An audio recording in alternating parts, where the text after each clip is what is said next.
একটা ছোট্ট সাদাকালো বিড়াল একদিন হঠাৎ বনে হারিয়ে গেল। হঠাৎ সে দেখল একটা বড় পান্ডা বাঁশ খাচ্ছে।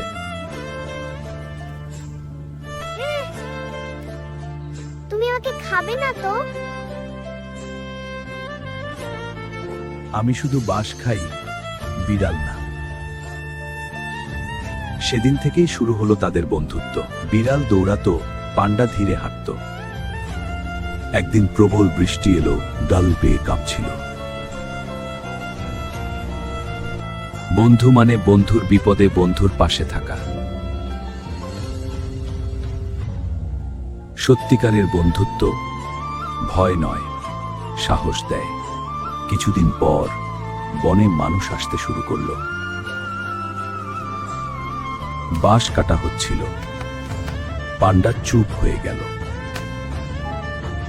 বিড়াল বুঝতে পারল এটা শুধু গাছ না, এটাই তার বন্ধুর ঘর। হয়তো আমাকে চলে যেতে হবে। বিড়াল কিছু বলল না, শুধু পাশে বসে রইল। পরের ভোরে পান্ডা চুপচাপ রওনা হলো।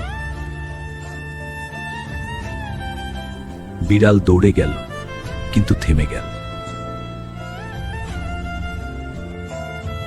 ভয় পেও না, তুমি সাহসী। সেদিন বনে প্রথমবার নিস্তব্ধতা নেমে এলো। বিড়াল একা বসেছিল, কিন্তু এবার সে আর ভয় পাচ্ছিল না।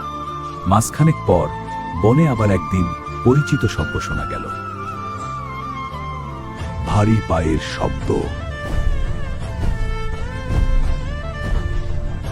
বিড়াল ঘুরে তাকালো, পান্ডা ফিরে এসেছে। এইবার সে একা না, তার সঙ্গে নতুন ছোট পান্ডা। বন্ধুত্ব কখনো হারায় না, শুধু গল্প বদলে যায়।